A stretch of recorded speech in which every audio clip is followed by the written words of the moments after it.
Mais Moussa, je vais quelques réactions. Donc, au prochain thème, on parlera de la Coupe du Monde.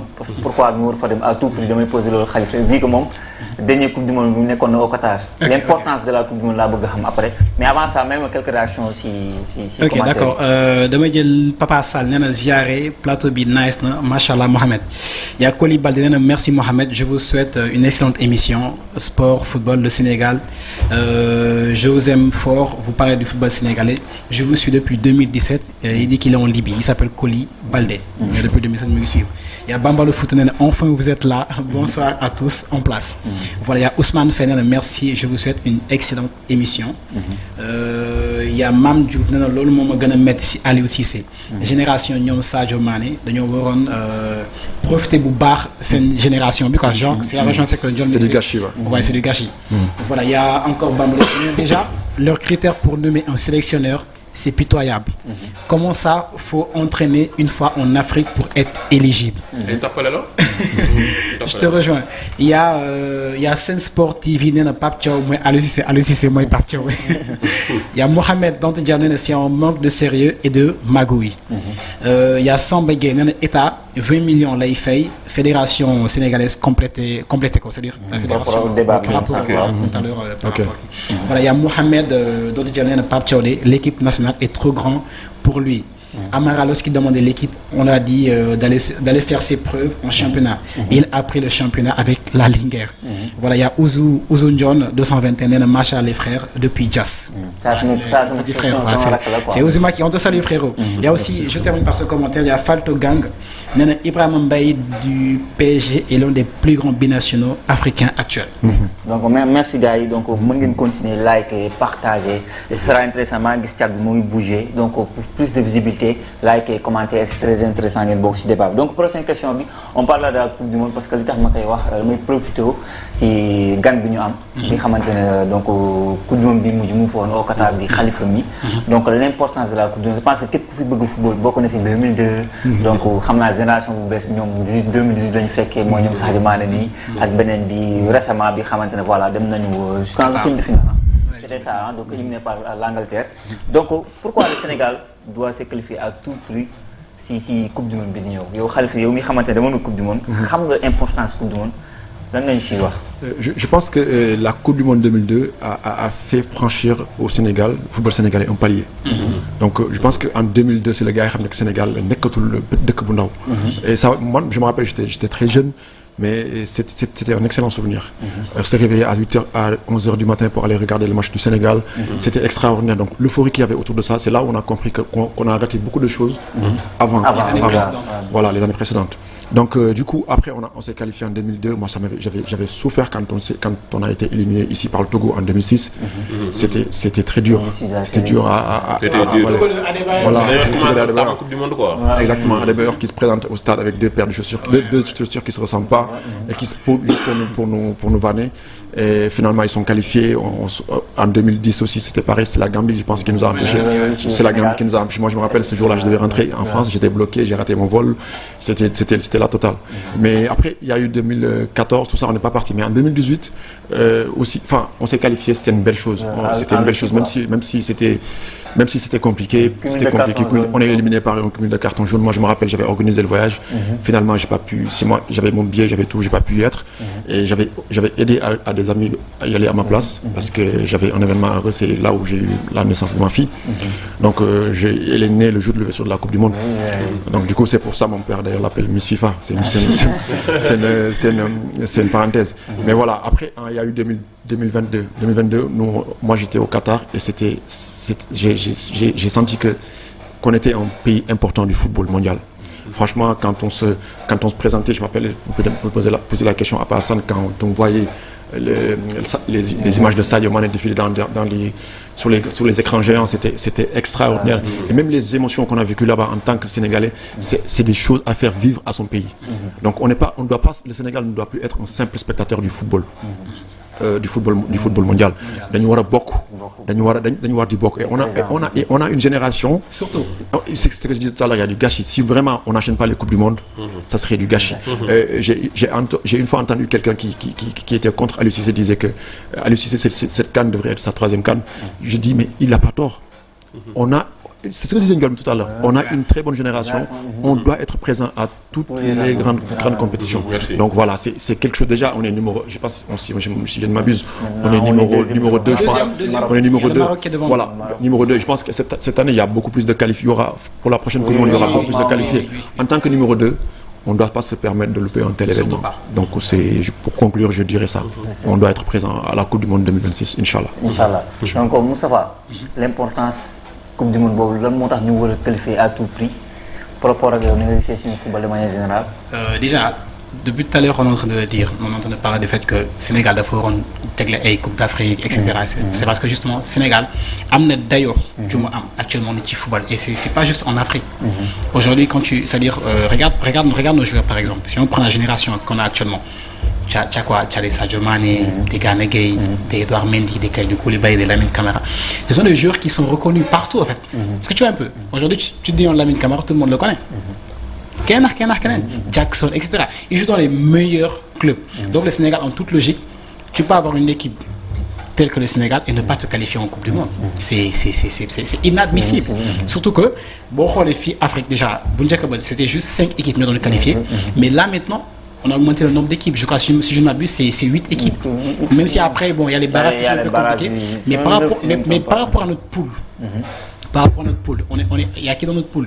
Il y a les équipes, il y a le Congo, République démocratique du Congo, il y a le Soudan du Sud et l'autre Soudan. Il y a encore qui d'autre? Togo, le Togo, frère. Le fameux Togo. Ouais, le fameux Togo. Le fameux Togo qui revient. Tu vois, mais si le Sénégal ne se qualifie pas, mais c'est un scandale. Et c'est justement pour ça que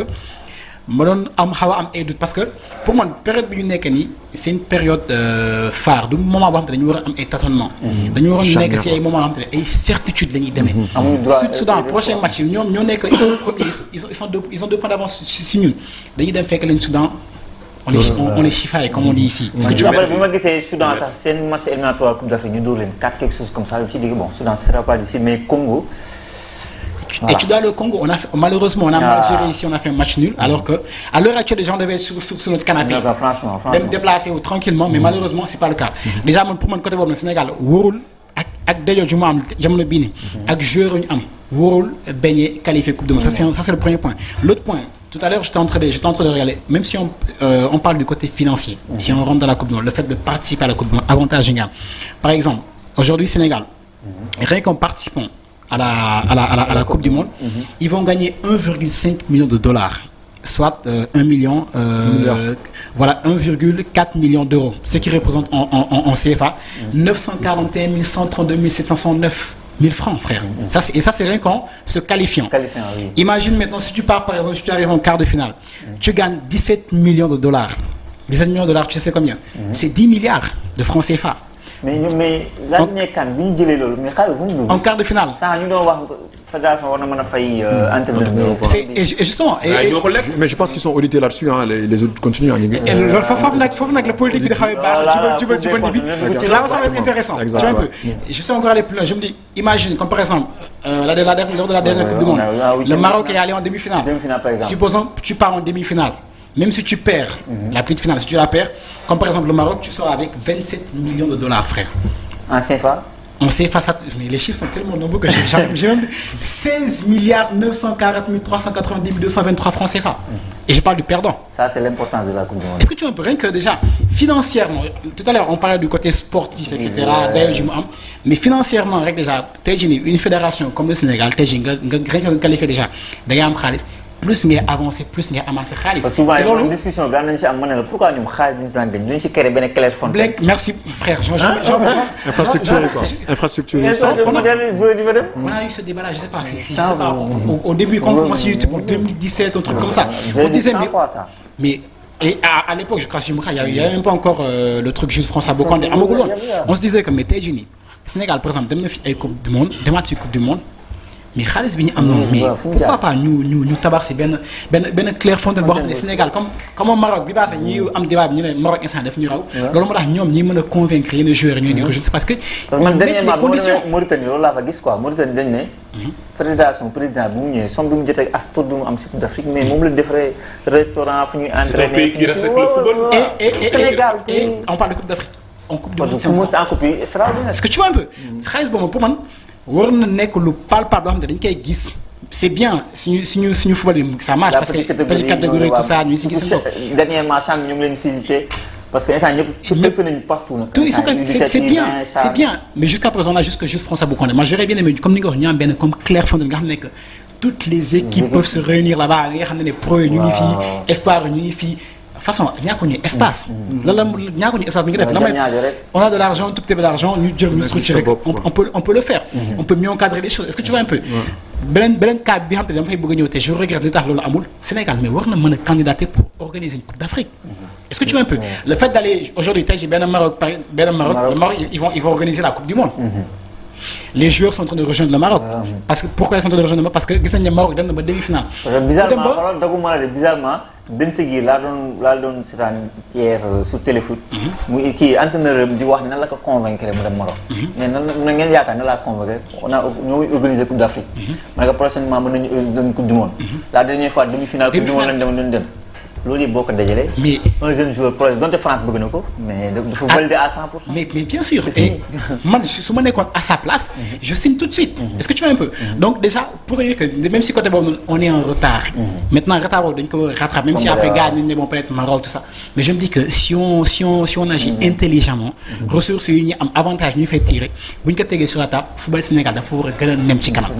est-ce que tu vois un peu loolu moo taxoon man tey jii ba ñu dem Coupe du Monde pour man c'est inadmissible pour man non seulement sportivement c'est inadmissible financièrement c'est inadmissible et par rapport au comment dirais-je au standing vu ni maanaam et même pour attirer des joueurs tey jii nii benn nga qualifié benn Coupe du Monde nga ne par exemple benn Malek nga ne nga frère tu dois jouer la prochaine Coupe du Monde. oui Assane Diaw est-ce que tu vois un peu donc yooyu dafa am solo du loo xam te dañ ko war a négliger. donc pour moi Maroc bi basé mi ne yenn joueurs ñu dem Maroc Ibrahima Diaz gis ñu la parce que dañ leen tegal conditions yoo xam dañ fay dem Coupe du Monde dañ koy organiser prochainement pendant ce temps qu'est-ce qu'on est en train de faire. waaw donc je pense message bi moom jàllale donc gars yi gis naa ne ñoo ngi réagir nag à fort ñoo ngi réagir bu baax a baax ci commentaire donc continuer à liker continuer à donner du force donc damay dem si Ndiol moom souvent temps bu ñu daan waxtaan damay andil xam nga loolu souvenir 2002 c'est quelqu'un boo xamante ne xam naa la Coupe du Monde lu ko marqué la bokk na si li tax xëy na mu gën a bëgg football c'est Coupe du Monde l'importance de Coupe du Monde dem ci lu tax Sénégal war si qualifier réellement quoi selon toi.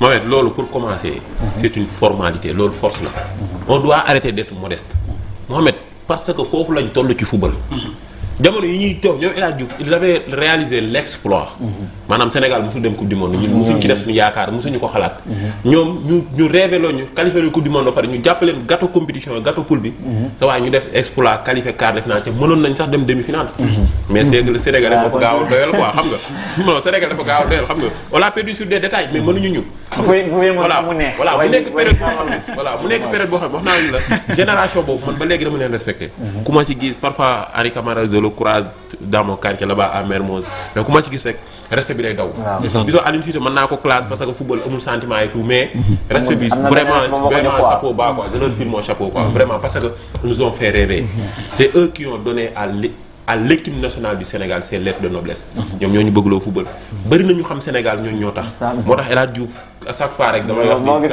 l'éternel non mais chapeau bas El Hadj c'est une légende vivante vraiment moo tax gis nga Sénégal bi muy toll foofu période boobu noonu nga xam ne dañu doon qualifié ci ay coupe du monde mu nekk exploit période bi bokkatul Mohamed fi ñu toll nekk deuxième en coupe d'Afrique en Afrique classement mondial Afrique ci àddina fii sax moo ñu ko xaj mais première bi waruñu ci war a jógee comprendre nga tey jii loolu ça doit être une formalité xam nga suñu mental fan la war a nekk coupe du monde dañ fay qualifier loolu force la maanaam dañoo war a dépasser di qualifier pour qualifier dem di def figuration dem di participer c'est ça maanaam ba niveau la ñuy yegg yow su la déggee njool ni formalité bi ñu am si éliminatoire coupe d'Afrique parce que à chaque fois depuis que Aliou Cissé est là facilité loolu moom formalité la yow loolu li ñuy def si éliminatoire coupe d'Afrique loolu nga bëgg a def la même chose sur coupe du monde mais Mohamed noonu la war a demee parce que on a les joueurs les moyens sont là sa waay jamono bi ñuy dem coupe du monde 2002 boobu la suñu football gënoon metti génération boobu richesse bi à part engouement xam nga xaddar guerrier ak patriotisme bi sa waay ñi ci mën football loolu da nga koy compter gars yi ne fii moo pourtant merci fii moo pourtant moo gën a complet